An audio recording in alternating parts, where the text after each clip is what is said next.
નમો અરિહંતાણં નમો સિદ્ધાણં નમો આયર્યાણં નમો વધ્યાયાણં નમો લોય સવ્વસાહૂણં ऐसो पंचन मुक्कारो सव्वपावपणासनो मंगलाणं च सव्वेसिं पढमं हवै मंगलम् आस्वाद्य यद्वाक्यरसम्बुधानां पीयूषपानेति भवेत् घृणैव नमामि तं विश्वजनीन वाचं वाचं यमेन्द्रं जिनवर्धमानम्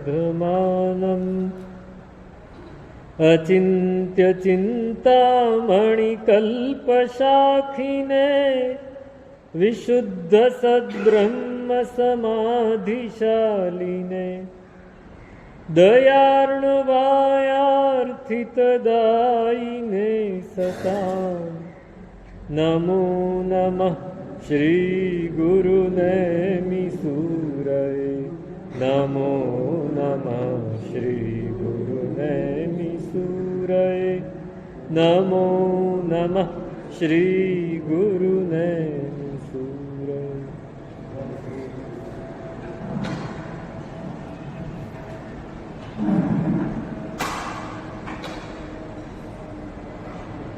एक बार जो नजरे निरखो तो करो मुझने तुम सरीखो जो सेवक तुम सरीखो थाशे तो गुण तमारा गाशे सुनो शांति जिणंद स्वभाव।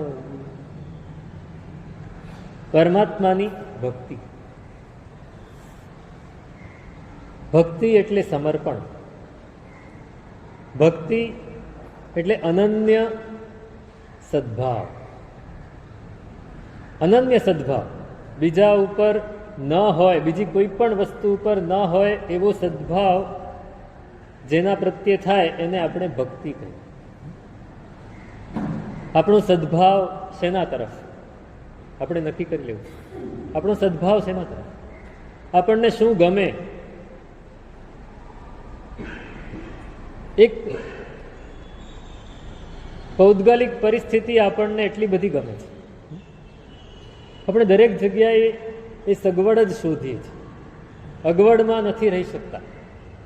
નાનામાં નાની પણ બેઠા હોઈએ તો સહેજ ઊંચા નીચા થઈને બરાબર બેસીએ, કેમ કે સગવડ જોઈએ છે. પૌદ્ગલિક પરિસ્થિતિ જ ગમે છે. અનાદિકાળથી એમાં જ આપણે ભાવિત થયેલા છે. અનાદિકાળની વાસના છે. સતત જન્મતા વેત પૂતગલની, જન્મતા વેત નહીં, જીવ જેવો પરભવથી આ ભવમાં આવે અને જ્યાં એને જન્મવાનું છે ત્યાં જેવો એ આવે ત્યારથી પૂતગલને જ શોધે. એટલે આપણી અંદર છે ને બે ચિત્ત છે. ચિત્ત એક જ છે પણ એના બે વિભાગ થઈ ગયા છે, એક કોન્શિયસ અને એક સબકોન્શિયસ, એક ચેતન ચિત્ત અને એક અવચેતન ચિત્ત. ચેતન ચિત્ત છે ને, કોન્શિયસ માઇન્ડ, એ ઉપરનું સભાન ચિત્ત છે. એ બહુ નાનો, એનો ભાગ બહુ નાનો છે. એનાથી આપણે સમજીએ ઘણું બધું, પણ જ્યાં સુધી અવચેતનમાં અંદર ઉતરે નહીં ત્યાં સુધી એનો અમલ નથી થતો. આપણે સાંભળી લીધું, અહીંયા સમજો કે તમે સાંભળ્યું અથવા ક્યાંક વાંચ્યું અથવા ક્યાંક તમે જોયું અને તમને થઈ જાય કે આ જ કરવું છે, પણ એ કોન્શિયસ માઇન્ડે વિચાર્યું છે, સબકોન્શિયસે નથી વિચાર્યું. એટલે કોન્શિયસ માઇન્ડ છે ને એ વિચારે એ ભૂલી જશે. તમે નક્કી કરો કે આવતીકાલે સવારે 5 વાગે ઉઠી જ જવું છે, કોન્શિયસ માઇન્ડ. પણ સવારે 5 વાગશે ને એલાર્મ મૂક્યું હશે ને તોય થાય ના, હજી વાર છે, ઉતાવળ શું છે. સબકોન્શિયસ એવા તર્કો આપશે ને 6 વાગે ઉઠે તો શું વાંધો છે, સૂઈ જશો પાછું. સબકોન્શિયસ એનું પ્રભુત્વ છે અને સબકોન્શિયસની અંદર પૂતગલ એ જ સુખ આપે છે એવી આમ ઠાંસીને પ્રતીતિ ભરેલી છે અને અનાદિકાળથી છે. આ ભાવ એના માટે મળ્યો છે કે એ પ્રતીતિને તોડી નાખવી છે. પણ આપણે તોડી નથી શકતા. આપણે તોડી નથી શકતા. આપણે ધર્મ ક્રિયા કરીએ તો પણ સુખ જ ગોતીએ છીએ. આપણે જે પણ પ્રક્રિયા કરીએ એમાં સુખની જ, એટલે પણ ભૌતિક સુખ. હકીકતમાં અહીંયા જે સુખ મળે છે એ સુખ તરફ આપણી દ્રષ્ટિ જ નથી જતી. આત્મિક પરિસ્થિતિમાં આપણે જો લીન થઈએ અને જે સુખ મળે એના તરફ આપણી દ્રષ્ટિ જતી જ નથી. કારણ કે સબકોન્શિયસને નથી ગમતું. સબકોન્શિયસ, તમે એક માળા લઈને બેસશો તો એક નૌકારથી બીજો નૌકાર અથવા એક પદથી બીજું પદ બોલતી વખતે વચ્ચે કેટલા વિચાર આવશે? નક્કી કરો કે એક પદ બોલ્યા નમો હરિહંતાણમ, પછી બીજું પદ બોલ્યા, એની વચ્ચે એક વિચાર આવે તો ફરીથી શરૂ કરવું છે. ક્યારે માળા પૂરી થાય? નહીં થાય. થાય? કોશિશ કરો તો થાય. એક ગુરુ ભગવંત હતા, એમણે શિબિર રાખેલી અને એમાં બધા હતા. એમણે સાંજના દિવસે, સાંજના ટાઈમે રોજ 7-8 દિવસની શિબિર હતી. સાંજના ટાઈમે છેલ્લું જે સેશન હોય ને એમાં એ રોજ સમજાવતા, એક નવું કંઈક કરવા માટે આપતા. તે દિવસે એવું આપ્યું કે રાતના તમે જ્યારે સૂવો ને એની પહેલાં 108 નૌકાર ગણીને સૂજો. 108 નૌકાર ગણવાના છે, પણ માળા નથી લેવાના, હાથના વેઢા પણ નથી લેવાના. નૌકાર ઉપર પણ ધ્યાન આપવાનું છે ને ગણતરી ઉપર પણ ધ્યાન આપવાનું છે. થાય? મહેનત પડે ને. નૌકાર ઉપર પણ ધ્યાન આપવાનું છે. 5 પરમેષ્ઠી ઉપર તમારો અહોભાવ પણ હોવો જોઈએ અને સાથે સાથે ગણતરી પણ થવી જોઈએ. ત્યારે સવારે મને કહેજો કે શું થયું, અને બીજે દિવસે સવારે પૂછ્યું તો ઘણાએ તો મહેનત જ નથી કરી. કારણ કે 10-15 નૌકાર ગણે ત્યાં ભૂલાઈ જાય કેટલા ગણાય, કેમ કે મગજ ક્યાંય ભણતું. આપણું મન છે ને તૈયાર નથી હોતું. અવચેતન ચિત્ત તૈયાર નથી હોતું. આપણે નૌકાર ગણીએ ચેતન ચિત્તથી ગણીને, અવચેતન ક્યાંક બીજું લઈ આવશે. એને સતત કંઈક નવું જોઈએ. તમે નવું નહીં આપો તો એની પોતાની અંદરથી કાઢશે. એની પાસે ઘણું પડેલું છે. તમે પ્રેક્ટિસ કરી જોજો. તમે 108 નૌકાર એમાં નક્કી કરજો 27 જ નૌકાર, પણ વિચાર આવે તો ટાળીને ગણવા છે. એટલા બધા વિચાર આવશે ને અંદરથી કાઢશે. એ અંદરથી કાઢશે. પણ ત્યારે મૂંઝાવાનું નથી, વધારે મહેનત કરીને કરવાનું. પણ આપણે મૂંઝાઈ જઈએ, ના બહુ વિચાર આવે છે નથી ગણવું. વિચાર આવતા હોય તો નૌકાર કેમ ગણાય, છોડી દઈએ. અને એ જ વસ્તુ તમે જ્યારે નૌકાર ગણવાને બદલે નોટો ગણતા હો ત્યારે કેટલા વિચાર આવે? નહીં આવે? હા, ઊંધું છે. હા, કેમ? કારણ કે એ મનને ગમતો વિષય છે, એટલે એને એમાં કંઈક મળે છે. નૌકારમાં શું મળે એને પહેલેથી ખબર છે કે નૌકારમાં કંઈ મળવાનું નથી. પૌદ્ગલિક પરિસ્થિતિ, પૌદ્ગલિક સુખ નૌકારથી નથી મળવાનું. એ અવચેતન ચિત્તમાં ફિટ થઈને બેઠેલું છે, અને આપણે એને જ્યારે કામે લગાડીએ તો એ કામ નહીં કરે. તો બીજે દિવસે ઘણા લોકોએ તો કીધું સાહેબ અમારાથી ગણાયું જ નહીં, અમે છોડી દીધું. 2-4 જણાએ બરાબર ગણ્યું. એમને પૂછ્યું તમારો શું અનુભવ? તો કે સાહેબ નૌકારની ગણતરી કરીએ તો પંચ પરમેષ્ઠીનો અહોભાવ જતો રહે છે. પંચ પરમેષ્ઠીનો અહોભાવ રાખવા જઈએ તો નૌકારની ગણતરી છૂટી જાય છે. 2-3 કલાક મહેનત કરી પણ 108 નૌકાર માંડ ગણાયા, પણ ગણતરી થઈ તો અહોભાવ ગયો, અહોભાવ આવ્યો તો ગણતરી જતી રહી. બહુ જ સમજવા જેવી વાત છે. આપણને જે આ બધું મળ્યું છે ને, શાસન મળ્યું છે, આપણે જેને શાસન તરીકે માનીએ છીએ, આ સામગ્રીઓ મળી છે, આ ક્રિયાઓ મળી છે, આ પરમાત્મા મળ્યા છે, આ ઉપાશ્રયો મળ્યા છે, ગુરુ ભગવંતો મળ્યા છે, ધર્મ ક્રિયાઓ મળી છે, એ બધું શેના માટે? એક બરાબર સમજી લેવા જેવી વાત છે. આ બધું શેના માટે? ચિત્તને એની ઉપર બરાબર ઠસાવી દેવા. ચિત્તમાં એવું ઠસાવવું છે કે આ જ સારું છે, પહેલું સારું નથી. આપણે નથી ઠસાવી શકતા. આખી જિંદગી નીકળી જાય ને તો પણ નથી ઠસાવી શકતા. માજી હતા એક, રોજ 10-12 સામાયિક કરવાના. રોજ ઉપાશ્રયમાં પ્રવચન હોય તો સાંભળવા જવાનું. દેરાસરમાં 2 કલાક જાય. એકાસના બિયાસના એમ્બિલ ચાલુ જ હોય, પણ મનને જપ નહીં. બધું જ કર્યું પણ હજી અંદર એ ઠસતું નથી, નહોતું ઠસતું. દીકરાઓએ, વહુઓએ બધાએ બહુ સારા હતા, બધાએ બહુ સમજાવ્યું કે માજી હવે આપ આ બધી લપ છોડી દો. સામાયિક કરતાં કરતાં પણ એનું ધ્યાન જાય એટલે તરત જ બૂમ પાડે, આ ન કરાય, આમ ન કરાય, આમ કર, તેમ કર. માજી આપ સામાયિક કરો નિરાતે, આ બધું નહીં ધ્યાન આપ. પણ માજી માને નહીં. ઘણું સમજાવ્યા, ગુરુ ભગવંતને જઈને કીધું, ગુરુ ભગવંતે પણ સમજાવ્યા, સાધ્વીજી ભગવંતોએ પણ સમજાવ્યા, માજી ન માને. બધું જ માને ત્યાં, પણ જ્યારે સામે આવે ત્યારે ભૂલી જાય. અવચેતન ચિત્ત તરત જ ઉપર આવી જાય છે. જ્યારે પરિસ્થિતિ આવે ત્યારે આપણું અવચેતન ચિત્ત તરત જ ઉપર આવી જાય. આપણે ગમે એટલું નક્કી કર્યું કે કૂતરું ગમે એટલું કરે, અમારે ડરવું નથી, પણ કૂતરું પાછળથી એમ ભસે તો આપણે કૂદકો મારીને એક બાજુ થઈ જઈએ, કારણ કે અવચેતન ચિત્તમાં સંસ્કાર પડેલો છે. એમ કરતા કરતા સમય આવ્યો, માજી માંદા પડ્યા. નૌકાર ગણે છે પણ ધ્યાન બધું ચકળ વકળ આમ તેમ જોયા કરે છે. નૌકાર ગણતા હોય, બધા આવીને નૌકાર સંભળાવે, સાંભળે ખરા, પણ ધ્યાન બીજે જ હોય. ઘણું સમજાવ્યા, માજી હવે છોડી દો, પચખાણ લઈ લો. પચખાણે લઈ લીધા, પણ પચખાણ તો ખાલી મોઢેથી લેવાય છે ને, મનથી થોડી લેવાય છે. પચખાણ તો લઈ લે. છેલ્લે પૂરું થવાનું હતું ને બધા ભેગા થઈ ગયેલા. બધા જ ભેગા થઈ ગયેલા અને માજી પાસે બેઠા હતા, નૌકાર ગણે છે. અચાનક માજીની આંખ ખુલીને આમ સામે નજર પડી, પછી આમ કરે કે બધાને એમ કે માજીને કંઈક કહેવું છે, માજીને કંઈક કહેવું છે. બોલો માજી, શું કહેવું છે, શું કહેવું? માજી બોલી ના શકે. ડૉક્ટર હતા, એને થયું માજીને કંઈક કહેવું છે, છેલ્લી ઘડીએ કંઈક કહેવું હોય, જતું ન રહે. ઇન્જેક્શન આપ્યું એટલે થોડું ચેતન આવ્યું. તરત જ માજી બોલે, અરે હજી હું જીવું છું ત્યાં ઓલી બકરી સાવરણી ચાવી જાય છે, મરી જઈશ તો શું થશે? છેલ્લી ઘડીએ પણ શું યાદ આવે? બકરી સાવરણી ચાવી જાય છે. આપણી પરિસ્થિતિ સતત પૂતગલોની પાછળ જ આપણું ચિત્ત પડેલું છે. એ ચિત્તને અટકાવવું છે, એના માટે આ ધર્મક્રિયા છે. આપણે ધર્મક્રિયા એક કરીએ, પણ ચિત્તને એમાં જોડવું પડશે. તમે એક પ્રતિક્રમણ કરો, પણ ચિત્તને એમાં જોડો.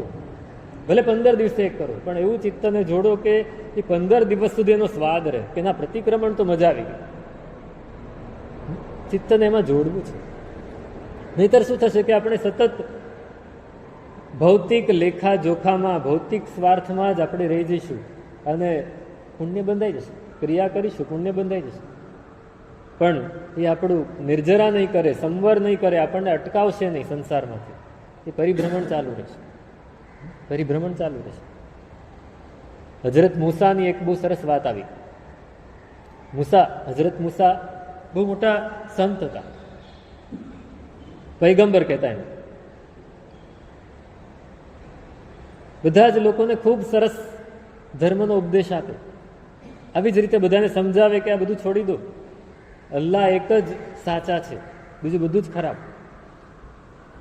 બંદગી કરો, આમ કરો, તેમ કરો, બધું જ સમજાવે, પણ લોકો ક્યાંક ને ક્યાંક માર ખાઈ જાય. કોઈક વળી સમજે પણ ખરું. 50 જણાને કહ્યું, એમાં 1-2 જણા પાછા આગળ વધે, એ ચાલો વધે છે.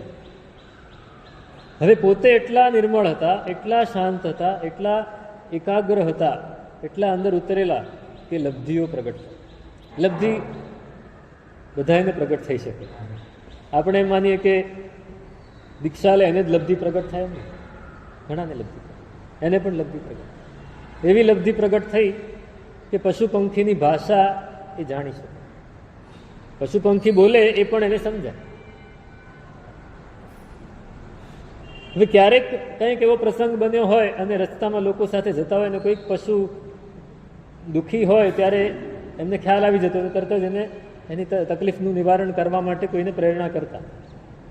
લોકોને ખબર પડવા માંડી કે આ હજરતને, પૈગંબરને પશુ પંખીની ભાષા આવડે છે.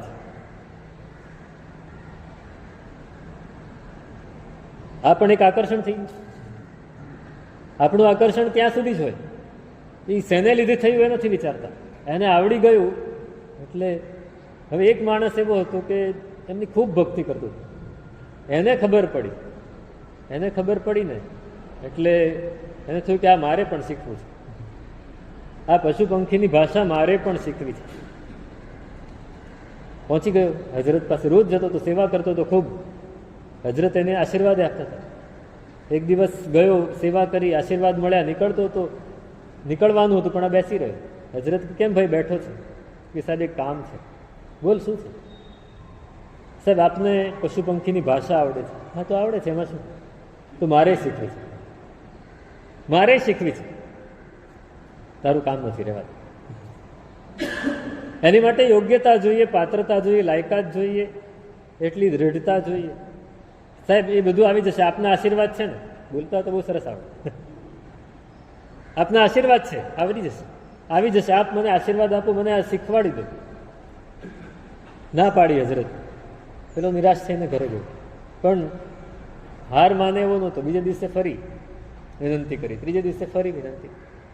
4 દિવસ, 5 દિવસ, 6 દિવસ, સવાર સાંજ જ્યારે આવે ત્યારે એ જ વાત કરે, સાહેબ શીખવાડો, સાહેબ શીખવાડો. શું કરે સાહેબ? એક દિવસ થાકે, હવે આ નહીં માને, શીખવાડી દીધું. જા, ખુશ થા, તને લાગે છે તું આનાથી સુખી થઈશ તો શીખી લે, વાંધો. શીખવાડી દીધું. હવે પેલો રાજીનો રેડ થઈ ગયો. હજરતે માથે હાથ મૂક્યો ને એને તો જાણે શક્તિપાત થયો, આવડી ગયો, શીખવાડી દીધું. એને ટ્રીક પણ દેખાડી દીધી. હવે ઘરે જવા માટે નીકળ્યો છે અને રસ્તામાં કૂતરાઓ ભસતા હતા. એને ખ્યાલ આવ્યો કે આ કૂતરા શું કહે છે. મજા આવી ગઈ, વાહ. હજરતે આશીર્વાદ આપી દીધા. કૂતરા ભસે છે, ખબર પડી ગઈ. ઊંટ ગાંગરે તો ખબર પડી ગઈ શું કહે છે. પોતે પૈસાવાળો હતો, ઘરમાં મોટો પશુઓનો વાડો હતો. કૂતરા હતા, ઊંટ હતો, ઘોડા હતા, કૂકડા હતા, બળદ હતો, બધું જ હતું. ખેતીવાડી પણ સરસ હતી, ફાર્મ હાઉસ હતું મોટું. એને થયું કે આ બધા શું વાત કરે. હવે એક નવી વસ્તુ જાણી લીધી એટલે સતત એમાં ને એમાં મન. એટલે ઘરે પહોંચ્યો અને તરત જ વાડામાં ગયો, બધાની વાતો સાંભળી, મજા આવી ગઈ, આનંદ આનંદ. હજરતે કીધેલું કોઈને કહેતો નહીં, તને આવડે છે, સારું એક નહીં કહો. એમને અઠવાડિયું 10 દિવસ નીકળી ગયા. એક દિવસ સવારે વહેલી ઊંઘ ઉડી ગઈ. સવારે વહેલી ઊંઘ ઉડી ગઈ. કુકડો બાંગતો કરે ને, કુકડે કૂક કરે, એની ઊંઘ ઉડી ગઈ. ત્યાં કુકડો બોલે છે, શું બોલતો હશે જોઈ તો આવ.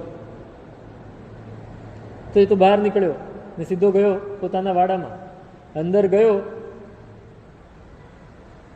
તો કુકડે કૂક કરતો હતો અને બાજુમાં કૂતરો બેઠો હતો, એ મોઢું આમ કરતો હતો. તો કૂકડો કૂતરાને કંઈક કહેતો એવું ને ખ્યાલ આવી ગયો અને ફરીથી સાંભળ્યું આ શું કહે છે.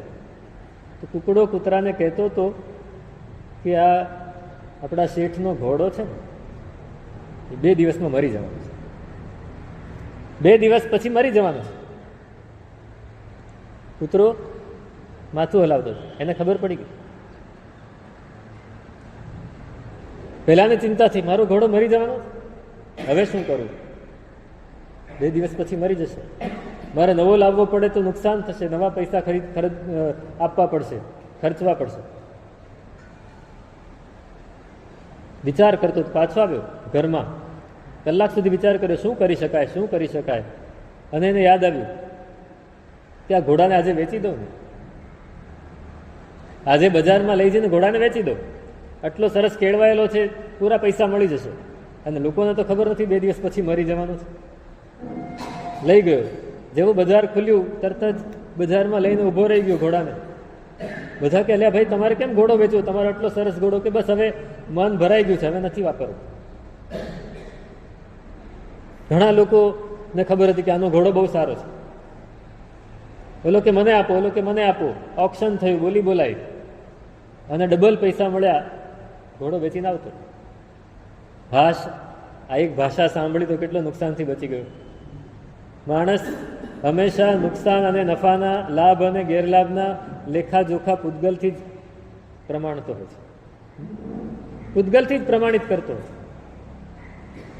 ઘરે આવ્યો, મજા આવી ગઈ.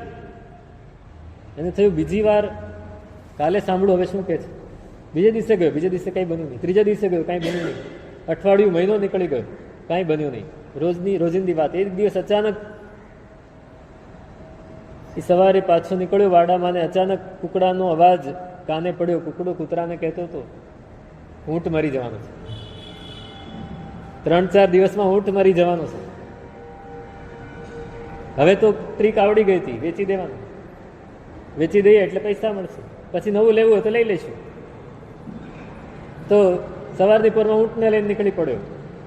અને ઊંટ રણ પ્રદેશ હતો, ઊંટને લેવાવાળા પણ ઘણા હતા. ઊંટ વેચાઈ ગયો સારી કિંમતે. હાશ, હજરત પૈગંબરે તો આપણી ઉપર કૃપા કરી દીધી, એક પણ નુકસાન થતું નથી. નુકસાન થતું, આપણી દ્રષ્ટિ ક્યાં છે? આપણી વાત છે. આપણી દ્રષ્ટિ, પેલો એક માણસ હતો ને, તાવ ખૂબ આવેલો, 104 થયો, 105 થયો. ડૉક્ટરને તરત જ બોલ્યા. ડૉક્ટર કે હવે ઘરે નહીં રાખો, સીધા દવાખાને દાખલ કરી દો. દવાખાને દાખલ કર્યો, બોટલ ચડાવ્યા, દવા ડ્રીપ આપી દીધા, ઇન્જેક્શન આપી દીધા, બધું જ આપી દીધું, પણ તાવ ઉતરતો નથી. એની પત્નીને કીધું, તમે આ દવાઓ લઈ આવો, ફટાફટ દવા બદલવી પડશે. પેલી લઈને આવી. એ લઈને આવીને ત્યારે પેલી નર્સ છે તે માપતી હતી કેટલું ટેમ્પરેચર વધ્યું. પેલું અર્ધ બેભાન અવસ્થામાં હતું. મેં પૂછ્યું, કેટલું ટેમ્પરેચર છે? તો કે બેન 106 થઈ ગયું છે. તે ઓલો અચાનક બોલે, 107 થાય તો વેચી દેજો. શેર બજાર વાળો સટોડિયો હતો, 107 થાય તો વેચી દેજો. આપણી પરિસ્થિતિ આ જ છે. સતત આપણે પૂતગલોની પાછળ દોડીએ છીએ. પરમાત્માની ભક્તિ આપણે એને સીમિત કરી દીધી છે. દેરાસરમાં હોઈએ ત્યારે પરમાત્માની ભક્તિ કરીએ, પણ જેવા બહાર નીકળે એ બધું એક બાજુ રહી જાય અને આપણે ક્યાંક પહોંચી જઈએ. પેલા ઊંટ વેચી દીધો, હવે તો વિશ્વાસ બેસી ગયો કે આ સાચું જ છે, મજા આવી ગઈ. એમને એમ બળદ વેચી દીધો, એમને એમ કંઈક બીજું વેચ્યું, આ ત્રીજું વેચ્યું. વરસ નીકળી ગયું, નવું પણ લઈ લીધું. એક દિવસ બહુ જ ખુશનુમા સવાર હતી ને, એ સવારે ઉઠીને બહાર નીકળ્યો ને આમ લટાર મારતો હતો ને અચાનક કુકડાનો અવાજ કાને પડ્યો. કૂતરાને કહેતો હતો કે આપણો શેઠ મરી જવાનો છે 2 દિવસ પછી. 2 દિવસ પછી શેઠ મરી જવાનો છે. હવે શું થાય? હવે શું થાય? અત્યાર સુધી તો લાભ લઈ લીધો બધો જ. શેઠ મરી જવાનો છે. ડરી ગયો, એવો ડર્યો કે સીધો ભાગ્યો હજરત મૂસા પાસે કે સાહેબ કંઈક કરો, સાહેબ કંઈક કરો. શું થયું? કે સાહેબ આપે પશુ પંખીની ભાષા શીખવાડી તો બહુ લાભ થયો મને, તો પણ અત્યારે કેમ રડતો રડતો આવ્યો? તો કે સાહેબ આ જુઓ, સાંભળો તમે, ઘોડો મરવાનો હતો, વેચી દીધો, પૈસા ડબલ મળી ગયા. ઊંટ મરવાનો હતો, બળદ મરવાનો હતો, આ હતું તે હતું, બધું જ થઈ ગયું. સરસ, બધાને વેચી દીધા અને નવા પણ લઈ લીધા. બહુ સરસ થઈ ગયું. તો આજે શું છે ભાઈ? તો કે આજે કુકડો બોલે છે હું મરી જવાનું છું. હજરત મુસા એકદમ હસતા હસતા બોલે, વેચી દે, વેચી દે. તને તો પૈસાથી જ મતલબ છે ને, તને ધનથી મતલબ છે, તને આ જ જોઈએ છે, વેચી દે. શું બોલે પેલો? આપણે ગમે તે ક્રિયા કરીએ, હજી મનમાંથી એ પૂતગલનો લગાવ જાય છે ખરો. ભલે ક્રિયા કરવા પૂરતો જ, તમે ઘરમાં હો ત્યારે ન હોય બરાબર છે, ક્રિયા કરતી વખતે પણ આપણને પૌદ્ગલિક સુખ જ જોઈએ છે. આપણે કૌશગમાં ઊભા હોઈએ અને મચ્છર આવીને બેઠું તો શું થાય? 4 જ લોગસમાં કૌશગ. પરમાત્મા 4 મહિના ઊભા રહેતા. આપણે 4 લોગસ, 12 લોગસ કે 20 લોગસ કે 40 લોગસનું પણ કૌશગ હોય. આપણે કેટલા સ્થિર રહી શકીએ? પછી આપણે બોલી શકીએ. આપણે સહેજ મજબૂત થઈએ ને તો આ બોલી શકીએ કે એકવાર જો નજરે નિરખો તો કરો મુજને તુમ સરીખો. ત્યાં સુધી બોલવાની આપણી કોઈ હેસિયત નથી. ત્યાં સુધી આપણે ના બોલી શકીએ કે આજ મારા પ્રભુજી સામું જુઓ ને સેવક કહીને. એ સામું જોશે જ નહીં. શેનું જુએ? આપણે એવું તો શું કરી નાખ્યું કે સેવક કહીને બોલાવે. આપણે એવું શું કરીએ? રશિયાનો એક બહુ મોટો સાધક થઈ ગયો ગુરજીએફ. બહુ જ મોટો સાધક, ધ્યાન સાધક. એવી એને સાધના કરેલી, એ પોતાના જીવનમાં આખી દુનિયામાં ફરેલો અને જ્યાંથી પણ એને સારું મળ્યું ત્યાંથી ભારતમાં પણ આવેલો. એ રશિયાનો હતો, કોકેશિયન હતો પોતે. ઈરાન, ઈરાક, પર્શિયામાં પણ ગયેલો. ત્યારે પર્શિયા ગણાતો. સૂફી સંતોને મળેલો, બધાની પાસેથી સાધના શીખેલી. એને ઘણું એ શીખેલું, ઘણું બધું શીખ્યો. અને પછી પોતે તૈયાર થયો, પોતાના શિષ્યોને પણ તૈયાર કર્યા. એનો મોટા સૌથી શ્રેષ્ઠ શિષ્ય હતો ઓસ્પેન્સ્કી. ઓસ્પેન્સ્કી દ્વારા આપણને ખબર પડી કે ગુરજીએફ નામનું પણ કોઈક આવું મહત તત્વ હતું, સાધક હતું. એ ગુરજીએફ બધાની પાસે ગયેલો. હવે એના જીવનનું ચરિત્ર આખું લખાયું. એમાં કોઈકે લખ્યું કે આ જગ્યાએ ગયો, આ જગ્યાએ ગયો, આ જગ્યાએ ગયો. એમાં એક અંગ્રેજ પત્રકાર હતો ઇંગ્લેન્ડનો. એને ખબર પડી કે આ ગુરજીએફ ઘણી બધી જગ્યાએ ગયો છે, ક્યાં ક્યાં ગયો છે તપાસ કરું. તો એ જગ્યાએ હજી પણ કોઈક એવા સાધક હોય તો હું પણ જાઉં, એનું ઇન્ટરવ્યૂ લઉં, અને ક્યાંક મને કંઈક માર્ગદર્શન મળે તો હું પણ કરું. ગુરજીએફ એને થયા ને 70-80 વર્ષ, 90 વર્ષ થઈ ગયા. અને એના આ ભાઈ છે તે એના પછી 30-40 વર્ષ પછી નીકળ્યો છે જોવા માટે. એટલે લગભગ ગુરજીએફ પણ ગુજરી ગયો હતો. એના ગુરુઓ તો કેવી રીતે હોય જીવતા, પણ છતાં એને તપાસ કરી એની પરંપરામાં પણ કોઈ હોય. એમાં એક સૂફી સંત હતા પર્શિયા એટલે ઈરાનમાં. એની એને ભાળ મળી કે આ સંત હજી જીવે છે, 108 વર્ષની ઉંમર છે. અને એમણે ગુરજીએફને માર્ગદર્શન આપ્યું. પહોંચી ગયો દરવાજે. બહાર 2 શિષ્યો બેઠેલા હતા. કાર્ડ આપ્યું કે હું જર્નાલિસ્ટ છું, મારે ગુરુને મળવું છે. ગુરુ કોઈને મળતા નથી. ગુરુ કોઈને મળતા નથી, પણ મારે મળવું જ છે. હું ગુરજીએફના જીવનનું સંશોધન કરવા માટે નીકળું છું. લખીને આપો. લખીને આપ્યું. ગુરજીએફનું નામ સાંભળ્યું એટલે પહેલાં એ બોલાવ્યું. ગુરજીએફનો પ્રભાવ એટલો હતો કે પેલા ગુરુ એને બોલાવે, બોલ. ગુરજીએફનું નામ લીધું એટલે બોલાવું છું તમે. શું છે તારે કામ? શું છે? સાહેબ મારે આપની પાસે કંઈ શીખવું છે. મારે આપની પાસે આપે ગુરજીએફને જે શીખવાડ્યું ને એમાંથી થોડું મને શીખવાડો ને. મને બહુ જ જિજ્ઞાસા છે. હા હા, તારે ગુરજીએફની જેમ શીખવું છે. એક કામ કર, તું પેલા શ્વાસ લેતા શીખી જા. તું શ્વાસ બરાબર લઈને આવીશ ને, શ્વાસ લેતા શીખી જઈશ, પછી મારી પાસે આવીને શ્વાસ લઈશ, મને ખબર પડશે તો તને શીખવાડીશ. ગુરજીએફ છે ને તૈયાર થઈને આવેલો. તારી જેમ હાલી નહોતો નીકળ્યો કે શીખવાડી દો. હવે સૂફી સંત આવું કહે, એક શ્વાસ લેતા પેલો કે શ્વાસ તો હું લઉં છું ને. અરે તું શ્વાસ લેતો નથી, શ્વાસ જાતે ચાલે છે. તું શ્વાસ લેતા શીખ, તારી ઈચ્છા છે. એક શ્વાસ લઈએ ને અંદરનું બધો જ મળ એ પાકી જાય ને બધું બહાર નીકળી જાય, એવો શ્વાસ લેવો જોઈએ. એવો શ્વાસ લેતા શીખ, પછી આવજો મારી પાસે. શું કહે પત્રકાર? શું કહે? તો એ એક સૂફી સંત આવું કહી શકે તો આપણે પરમાત્મા પાસે જઈને કે સાહેબ સેવક કહીને બોલાવો તો ક્યાંથી બોલાવો? એની માટે તૈયારી જોઈશે. એમને એમ નહીં થાય. એની માટે તૈયારી જોઈશે. એ બેઠા છે તૈયાર, આપણી માટે બેઠા છે, પણ આપણે એટલી તૈયારી જોઈશે. આપણે નાના હતા ને સ્કૂલમાં આપણા માતા પિતાએ મૂક્યા ત્યારે કોઈ ટીચર પૂછતું નહોતું કે માતા પિતાને કે તમને કેટલું આવડે છે ને આ બાળક કેવો છે. મૂક્યા, ભણાવી દો, ચાલો. સોટી વાગે ચમચમ ને વિદ્યા આવે રમઝમ, આવી જ જતી હતી.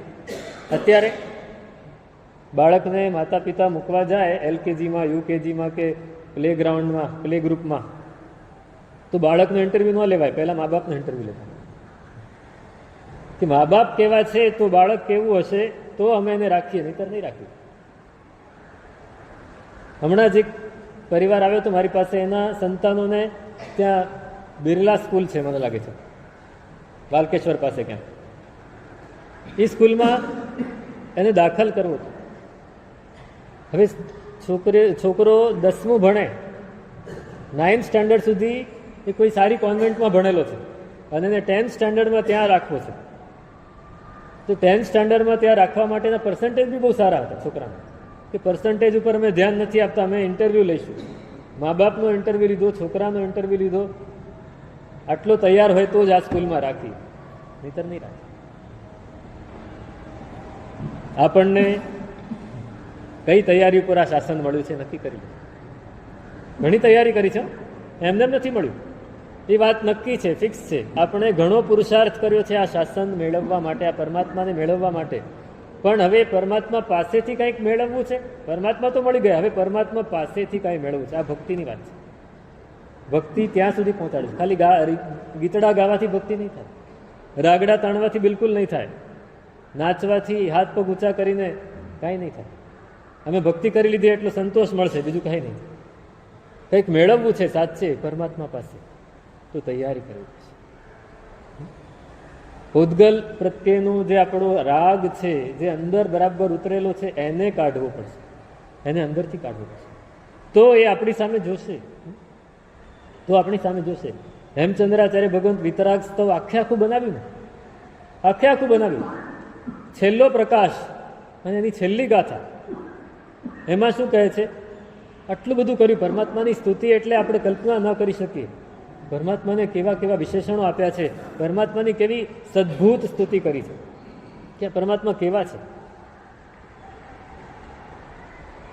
અનુક્ષિત ફલોદગ્રા ધનિપાત ગરીયસ અસંકલ્પિત કલ્પદ્રો સ્વતઃ ફલમ વાપનુયામ. પરમાત્મા તમે કેવા છો? વાવું નહીં છતાંય ફળ મળે. તમે કાંઈ વાવ્યું નથી છતાંય ફળ આપી શકો છો. તમે એટલા વજનદાર છો, એટલા ગુરુ છો, છતાંય હા, વજનદાર વસ્તુ તો નીચે પડે, તમે ઉપર જ છે, તમે નીચે નથી. અને અસંકલ્પિત કલ્પદ્રો,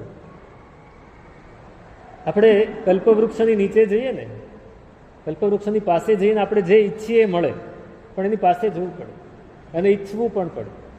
અહીંયા ઈચ્છા કરવાની જરૂર નથી, પાસે જવાની જરૂર નથી, બસ એને સમર્પિત થાવ, બધું જ મળે.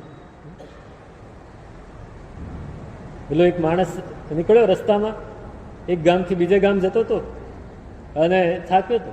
તળાવ આવ્યું, તળાવનું પાણી લઈને થોડો ફ્રેશ થયો, હાથ પગ ધોયા, પાણી પીધું, થયું હજી અત્યારે બપોરનો તડકો બહુ છે, સાંજે નીકળીશ. એક વૃક્ષ જોયું ઘટાદાર, નીચે સૂઈ ગયો. સૂઈ ગયો પણ થાક ઘણો હતો, ઊંઘ નહોતી આવતી. તેને થયું કે બહુ થાક છે અને આમને આમ નીચે સૂતો છું, એક સરસ પથારી મળી જાય તો કેવું હોય, કેવું થાય એમ કે. હજી આમ વિચારે ત્યાં પથારી આવી ગઈ. પથારી બાજુમાં જ પડી. એમ પથારી ક્યાંથી આવી ગઈ? પથારી ઉપર પથારી પાથરીને, હા હવે બરાબર છે. થોડી વાર થઈને પગ બહુ દુખતા હતા. આ પગ કોઈ દબાવે તો સારું, પગ કોઈ દબાવતું હોય તો કેટલું સારું. તરત જ બે અક્ષરો આવી ગઈ, પગ દબાવે છે. હવે વિચારે છે એને થઈ જાય છે, પણ વિચાર છે ને એની પર કંટ્રોલ હોવો જોઈએ. હા વિચારતા પેલી પગ દબાવે છે ને આને બસ હા મોજ આવી, મોજ પડી ગયું. આવું તો ઘરે હોય ત્યારે નથી થતું. ઘરવાળી કોઈ દિવસ પગ નથી દબાવતી. હા બે, પણ હવે આ બે પગ દબાવીને ઓલી જોઈ જાય તો શું થાય? ત્યાં ઓલી હાજર ઝાડુ લઈને હાજર થઈ ગઈ. ઈચ્છો એ મળી જાય. કલ્પવૃક્ષ હતો. પણ આ પરમાત્મા કેવું કલ્પવૃક્ષ છે કે ઈચ્છવું પણ ના પડે, સામેથી પણ આપણું પોત હોવું જોઈએ. એ હેમચંદ્રાચાર્ય ભગવંત એ છેલ્લી ગાથામાં પરમાત્માને વિનંતી કરે છે. તવ પ્રેષ્યોસ્મિ દાસોસ્મિ સેવકોસ્મ્યસ્મિ કિંકર ઓમ ઇતિ પ્રતિપદ્યસ્વ નાથ નાથ પરમ બ્રુવે. પરમાત્માને હક પૂર્વક કહે છે. આખું આખું વિતરાગ સ્તવ બનાવ્યું છે. એવી સ્તુતિ કરી છે. આપણે આવી સ્તુતિ જાણી નથી. વિતરાગ સ્તવ જેવી સ્તુતિ નથી જાણી. એક એક જો ભોજ રાજા અત્યારે હોય ને તો એક એક શ્લોક ઉપર એક એક લાખ સોનામોર આપી દે. એવી સ્તુતિ છે. આપણે કલ્પના પણ ન કરી શકીએ એવી અદ્ભુત સ્તુતિઓ છે, અલંકારિક સ્તુતિઓ છે. બધું જ પતાવ્યા પછી ભગવાન જાણે પૂછે છે, ભાઈ તારે શું જોઈએ છે? કોઈ પૂછે છે તમે આટલી બધી સ્તુતિ કરી, હવે શું જોઈએ છે? તો કહે છે ભગવાનને, સાહેબ હું તમારો પ્રેષ્ય છું. હવે પ્રેષ્યો છું. પ્રેષ્ય એટલે જેને વારંવાર બહાર મોકલી શકાય. આ આપી આવ, આ લઈ આવ, આ આપી આવ, આ લઈ આવ, એને પ્રેષ્ય કહેવાય. પ્રેષણ જેનું કરી શકાય.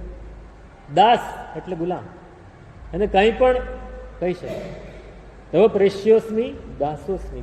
દાસ એટલે ખરીદાયેલો ગુલામ. હવે એની સાથે કાંઈ પણ કરી શકાય. સેવક જે સેવા કરે, હું તમારો પ્રેષ્ય છું, તમારો દાસ છું, તમારો સેવક છું, તમારો કિંકર છું. કિંકર વારંવાર આવીને પૂછે, સાહેબ હવે શું કરું, સાહેબ હવે શું કરું, સાહેબ હવે શું કરું, અને એને જે આદેશ આપવામાં એ કિંકર કરે. પ્રેષ્ય, દાસ, સેવક, કિંકર, તમે જે કહો એવું છો. પણ તારે જોઈએ છે શું? સાહેબ હા પાડી દો, ઓમ, ખાલી ડોકું હલાવી દો, હા બરાબર છે, પછી હું મારું કામ થઈ જશે. એકવાર મારી સામે જોયું, આવી જ વાત કરે છે. એકવાર જો નજરે નિરખો તો કરો મુજ. તમે એકવાર જોશો ને તો આવી ગયો. એ જ વાત ઉપાધ્યાયજી મહારાજ ચંદ્રપ્રભ સ્વામીના સ્તવનમાં કહે છે, હું દાસ ચાકર દેવતા હરો, શિષ્ય તુજ ફરજંદ રે. હું દાસ ચાકર દેવ તારો, શિષ્ય તુજ ફરજંદ રે. અને ઉપાધ્યાયજી મહારાજ બોલતા હોય, ખાલી મુખથી ના બોલતા હોય, દિલથી બોલતા. એમને એમ શબ્દ નથી નીકળતા. આપણે બોલી જઈએ, સાહેબ હું તમારો સેવક. સામું જુઓ, આમાં જ આવશે, સામું જુઓ ને સેવક જાણી. તમે સેવક નથી, સેવક નથી. આપણે સેવક નથી બની શકતા. સેવક બનવું છે, સેવક બનવું છે, સેવક બનવું છે. હેમચંદ્રાચાર્ય ભગવાન કહે છે, સાહેબ ઓમ, ખાલી એટલું કહી દો ચાલશે. તમે હા પાડી દો, બીજું કાંઈ નથી જોઈતું મારે. તમે હા પાડી દો, બસ, બીજું કાંઈ નથી. આપણી એવી તૈયારી છે ખરી કે આપણે પરમાત્માને આવું કહી શકીએ કે સાહેબ હું તમારો સેવક છું. પૌદ્ગલિક પરિસ્થિતિઓ પાછળ આપણે ખૂબ જ, અને એમાં આપણે એમ વિચારીએ ને તો આપણું અવચેતન ચિત્ત, આપણો જ વાંક છે. આપણે અનાદિકાળથી એ સંસ્કાર નાખ્યા છે ને હજી પણ એ અત્યારે સમજણમાં પણ એ સંસ્કારને દૂર કરવાનો પ્રયત્ન નથી કરી રહ્યા. એ સંસ્કારને દૂર કરવા છે, એ સંસ્કારને ટાળવા છે. આપણે સંસ્કાર નાખ્યા જ કરીએ છીએ, એ સંસ્કાર જ નાખ્યા કરીએ છીએ. આપણે કહીએ છીએ કે આ ખૂબ સારું છે, ખૂબ ઉત્કૃષ્ટ પાળે છે. કોઈ ભગવંત ઉત્કૃષ્ટ રીતે ચારિત્રનું પાલન કરતા હોય તો આપણે કહીએ ખૂબ ઉત્કૃષ્ટ પાળે છે. પણ એની પાછળ એ ઉત્કૃષ્ટ શા માટે પાળે છે એ આપણે જાણવાની કોઈ દિવસ તપાસ નથી કરી. બસ ઉત્કૃષ્ટ પાળે છે એટલે આપણે તરત જ, હમણાં એક નિમિત્ત ઓઝાએ બહુ સરસ લેખ લખેલો. એમણે લખ્યું કે આપણે સતત કમ્પેરિઝન કરતા, અને આ કમ્પેરિઝનની આપણી વૃત્તિ છે ને એ વૈજ્ઞાનિક રીતે કહે છે, કમ્પેરિઝન કરવાની આપણી વૃત્તિ છે ક્યાંથી આવી છે? જ્યારે આપણે પથ્થર યુગમાં હતા ને, આપણા પૂર્વજો, ત્યાંથી આવી છે. ત્યાં એની પાસે કાંઈ હતું નહીં, છતાં એ કમ્પેરિઝન કરતો હતો કે આને શિકાર સારો કર્યો, મેં ન કર્યો. એ કમ્પેરિઝનની વૃત્તિ આજ સુધી આવે છે. આપણે તરત જ કમ્પેરિઝન કરીશું કે આ ભાઈ બહુ સારા, આ ભાઈ થોડા ખરાબ, આ ભાઈ બહુ સારા. નહીં, કમ્પેરિઝન શા માટે કરવું જોઈએ? આપણે તરત જ આપણને ખ્યાલ આવે કે આ ગુરુ ભગવાન ખૂબ ઉત્કૃષ્ટ રીતે ચારિત્રનું પાલન કરે છે એટલે આપણે તરત જ બીજાને જોઈશું તો પહેલા ભગવાન છે એવા આ નથી, તરત જ કમ્પેરિઝન. હા, અવચેતનમાં પડેલું છે. તમારા ઘરમાં કોઈક સારી વસ્તુ હોય પણ બાજુના ઘરમાં લેટેસ્ટ નવી વસ્તુ આવી તો તરત જ કમ્પેરિઝન થવા માંડશે. ઘરના કરશે, છોકરાઓ કરશે, તમે પણ કરશો. હા, વાત સાચી છે, આ અત્યારે કામનું નથી, હવે એનું બરાબર છે, એવું લઈ આવો. હવે એ લઈ આવો પછી શું થશે? 6 મહિના પછી નવું આવી જશે. આપણે સ્થિર નથી રહી શકતા, કમ્પેરિઝન કરીએ છીએ, અને એ કમ્પેરિઝનને લીધે આપણે પૂતગલ ઉપર જ અવલંબીએ છીએ. પરમાત્મા કહે છે છોડી દે ભાઈ, ગમે એટલું કમ્પેરિઝન કરીશ ને તો એ કાંઈ નથી મળવાનું, કાંઈ નથી મળવાનું. એક જ કમ્પેરિઝન કરવું છે, પરમાત્મા જેવો હું ક્યારે બનીશ, ક્યારે બનીશ હું સાચો રે સંત, ક્યારે થશે મારા ભવનો. બોલવામાં બહુ સહેલું લાગે છે, બોલવામાં બહુ સહેલું લાગે છે. એના તરફ એક પણ ડગલું આપણે ભર્યું ખરું? હા,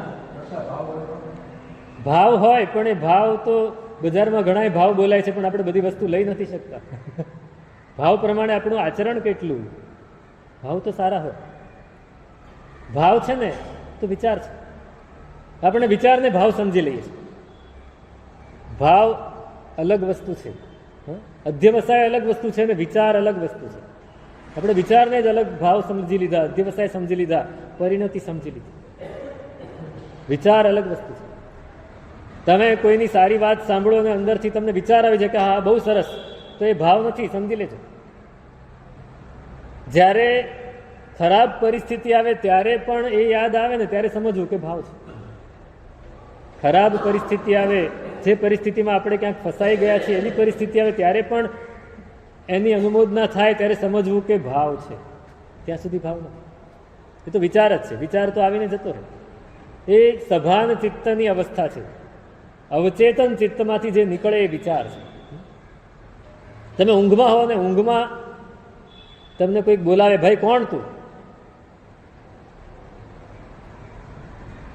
ત્યારે જે નીકળે એ ભાવ છે.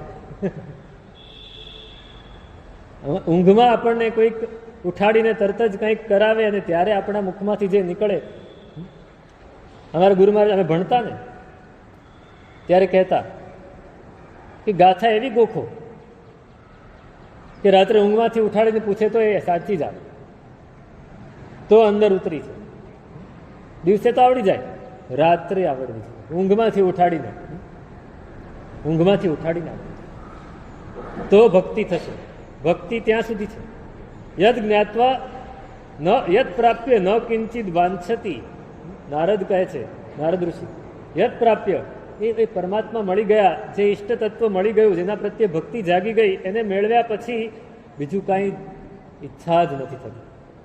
ન શોચતી, કાંઈ જતું રહે તો એને શોક નથી થતો. કોઈક પોતાની ધારણાથી વિપરીત થાય તો એને દ્વેષ નથી થતો. ન દ્વેષ્ટી. પોતાને ગમતું બની જાય તો એને આનંદ નથી આવતો. સમજો કે મારું ગમતું બની ગયું તો હું ખુશ થઈ જઈશ, એ ખુશ નથી થતો.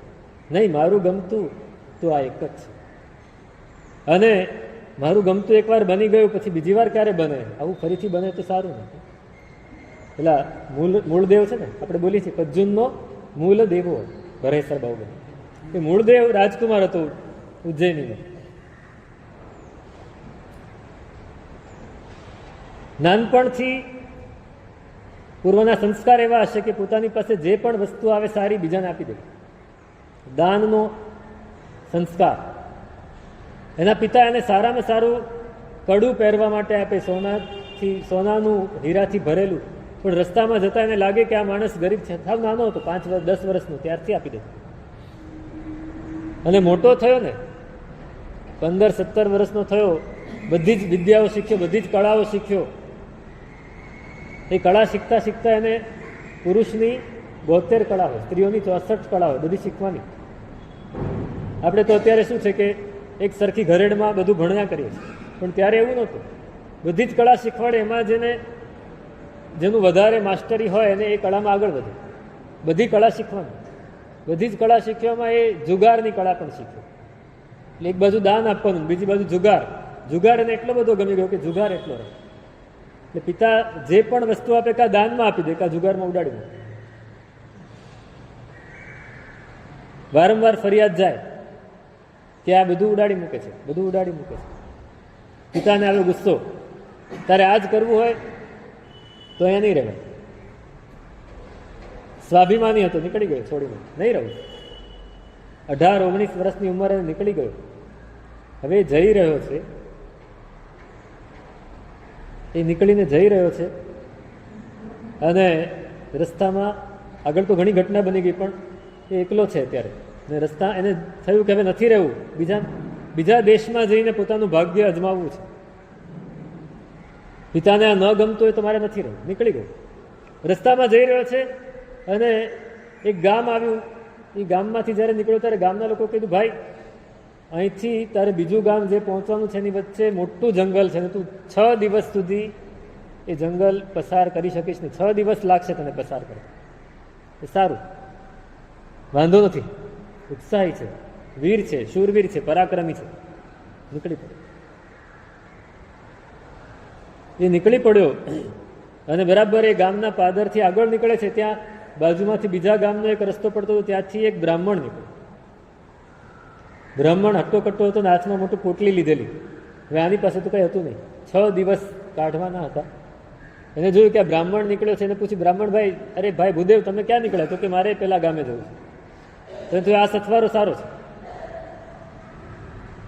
રસ્તો 2 જણા હોય તો કપાય, સથવારો સારો છે. અત્યારે 1 જણો હોય તો કપાઈ જાય, બીજો હોય ને સાથે. એટલે અમે અજારા પાર્શ્વનાથ છે ને, અજારા પાર્શ્વનાથ, ત્યારે અહીંના કોઈક શ્રાવકો આવેલા, ત્યાં એ મળ્યા પણ હતા. અમે ત્યાં ગયેલા, અને ત્યાં ગયા પછી મન થયું કે અઠ્ઠમ કરી લઈએ, તો અઠ્ઠમ કર્યું. અઠ્ઠમ કર્યો. હવે મારાથી તપ થતું નથી. પહેલો ઉપવાસ તો થઈ ગયો, બીજા ઉપવાસે બપોરે થોડો હું થાકી ગયો, અને વિચાર્યું થોડી વાર આરામ કરી લઉં. 12, 12:30નો સમય હતો ને મેં સંથારો પાથરીને આડો પડ્યો. 10 મિનિટ થઈ હશે ને ધમાલ બોલી ગઈ નીચે. કીધું આ શું થયું? આટલી બધી ધમાલ કેમ બોલી? તો નાના મહારાજ બેઠેલા, મેં પૂછ્યું, ભાઈ શું થયું? તો કે સાહેબ 2 બસો આવી લાગે છે. એટલે શ્રાવકો બધા ભેગા થઈ ગયા. શ્રાવકો 2 બસમાંથી ઉતર્યા એટલે આપણા શ્રાવકો શાંતિ તો રાખી જ ન શકે. ધમાલ ખૂબ બોલી ગઈ. પૂજા કરવા માટે તૈયાર થયા બધા. પૂજા કરવા માટે દેરાસરમાં ગયા. દેરાસર પણ નજીક જ છે ધર્મશાળાથી, ઉપાશ્રયથી. તો દેરાસરમાં પણ અવાજ સતત ચાલુ હતો. પ્રક્ષાલ કરતા હતા, પૂજા કરતા હતા, દુહા બોલવાનો, સ્તવન ગાવાનો. મને ઊંઘ આવી નહીં. લગભગ અડધો-પોણો કલાક નીકળી ગયો. પછી અચાનક બધું જ શાંત થઈ ગયું. અચાનક બધું જ શાંત થઈ ગયું. એટલે મેં કીધું, આ અચાનક કેમ બધું શાંત થઈ ગયું? તો કે સાહેબ ખબર નથી કાંઈ. જોવું તો એને ઊભા થઈને જોયું. મને કે સાહેબ જોવા જેવું છે, જલ્દી આવો. તો હું જોવા માટે ગયો. તો આખું કમ્પાઉન્ડ, એમાં બધા બાંકડા હતા, બધા જ લોકો બેઠેલા હતા, પણ કોઈ અવાજ નહોતું કરતું. મેં કીધું કેમ? બધાના હાથમાં મોબાઈલ. બધાના હાથમાં મોબાઈલ હતા, અને બધા મોબાઈલ જઈને બેસી ગયા હતા. દેરાસરમાંથી બહાર આવીને કોઈ અવાજ નહીં. મેં કીધું આ બહુ સારું, આ લોકોને મોબાઈલ પકડાવી દીધા હોય તો આપણને શાંતિ રહે. એકલો માણસ હવે એકલો રહી શકે છે, કારણ કે એની પાસે આ છે. આપણને ખબર નથી આ શું કરે છે. આપણા મગજમાં ડૉક્ટર સાહેબને ખબર છે કે જ્યારે આપણને એક સુખદ લાગણી થાય ને, તો ડોપામાઇનનો ફ્લો થાય. એ ડોપામાઇનનો ફ્લો થાય એટલે આપણને વધારે સુખ મળે. એટલે મગજ છે ને, અવચેતન ચિત્ત એ યાદ રાખી લે કે આવું કરવાથી આનંદ મળે છે. એટલે ફરીથી એ કરે. ફરીથી બાળકને તમે ચોકલેટ આપો, એ ખાય એટલે એને આનંદ મળે, એટલે ફરીથી ચોકલેટ જ માગશે. અને તમે કડવાટ આપો તો એને આનંદ નહીં મળે તો એ નહીં માગે. એ ડોપામાઇન વારંવાર રિલીઝ થાય ને વારંવાર આપણે એની તરફ, એટલે જ્યારે એ વસ્તુ હાથમાં આવે ત્યારે આપણે એને છોડી નથી શકતા, કારણ કે સતત ડોપામાઇન. અને અહીંયા ભક્તિ કરીએ ત્યારે ડોપામાઇન નથી રિલીઝ થતું. અહીંયા પ્રતિક્રમણ કરીએ ત્યારે ડોપામાઇન રિલીઝ નથી થતું. બહુ જ સમજવા જેવી વાત છે. મૂલદેવ વિચાર્યું કે 2 જણા છીએ ને, ચાલો, અને આની પાસે હાથમાં પોટલી મોટી છે એટલે ભાતું પણ હશે, રસ્તામાં મળશે ખરું, કંઈક ને કંઈક તો આપશે. માણસ એકલો નહીં ખાય, એકલો નહીં ખાય. નીકળ્યા, સવારની પોરમાં વહેલા નીકળી ગયા છે. બપોર પડી, 1-1:30નો સુમાર છે, તડકો થયો છે. પેલો બ્રાહ્મણ કે ભાઈ આપણે થોડો વિશ્રામ કરી લઈએ. હા ચાલો. તળાવ હતું, તળાવની પાળે બેઠા, હાથ પગ મોઢું ધોયું. પહેલાં એ પોતાના પોટલી ખોલી, વાસણ હતું, વાસણ કાઢ્યું, પાણી લઈ આવ્યો. આ જોયા કરે છે આ શું કરે છે. પહેલાં એ અંદરથી બીજી પોટલી કાઢી, એની અંદર સત્તુ, ચણાનો લોટને ગોળ ભેગો કરીને રાખ્યો હતો. પાણી નાખીને એનો લાડવો બનાવ્યો ને ખાવા માંડ્યો. આને એમ કે મને આપશે, પણ પહેલાં એની સામે જોયું નહીં. પોતાનું ખાવાનું ખાઈ લીધું, પોટલી બાંધીને પાછી મૂકી દીધી. કાંઈ વાત નહીં, એની ગણતરી નહીં હોય એટલે અત્યારે નહીં આપી, પણ એની પાસે વધશે, સાંજે તો આપશે. સાંજે પણ એવું જ થયું. પહેલાં એ પોતાની રીતે ખાઈ લીધું, આને કંઈ આપ્યું. બીજો દિવસ, ત્રીજો દિવસ, 6 દિવસ કાઢવાના હતા. 6 દિવસ પૂરા થયા. 6 દિવસ પહેલાં એની સામે જોયું નહીં, પોતે એકલા જ ખાધું. 6 દિવસ પૂરા થયા, જંગલ પૂરું થયું, પાછા 2 ગામ અલગ અલગ રસ્તા આવ્યા અને આ તરફ જવાનું હતું, બેનના તટ તરફ. પેલાને બીજા ગામે જવાનું. પેલો ભાઈ નીકળ્યો કે ભાઈ મારે જવું છે, હું નીકળું છું. સારું, તું જાય છે ને, તે મને સાથ આપ્યો, તું મને અહીં સુધી લઈ આવ્યો, તારો ખૂબ આભાર. નથી કહેતો તે મને કંઈ ખાવાનું આપ્યું. સ્વાભિમાની છે, માગ્યું નથી. માગવું અને મરવું સરખું છે, નથી માગ્યું. અને પાછું એને કહે છે કે ભાઈ જો જે દિવસે તું સાંભળે કે મૂળદેવ રાજા થયો છે એ દિવસે તું આવજે, તારી જે ઈચ્છા છે તને આપીશ. તે મને આટલો સાથ આપ્યો ને. સજ્જન છે ને બીજાનો આટલો પણ ઉપકાર એને ગુણ માને. એમ ન વિચારે કે આ કેવો માણસ છે, એટલું 6 દિવસ સુધી સાથે રહે, એકવાર ખાવાનું નથી આપતું. મૂળદેવ પહોંચ્યો ગામમાં, એને થયું હવે 6 દિવસથી ખાધું નથી, ગામમાં ક્યાંક કોઈના ઘરે જઈ આવું, કંઈક માગી લાવું. અને એ ગામમાં અંદર પ્રવેશ્યો અને બીજું ત્રીજું જ ઘર આવ્યું ને એક બહેન હતા, એ બરાબર મંદિરે જતા હતા, થાળ ભરેલો હતો અને ચડાવવા માટે જતા હતા. અને એને જોયું કે આ ભાઈ વટેમાર્ગુ નગરના ગામના કોઈક નવા છે.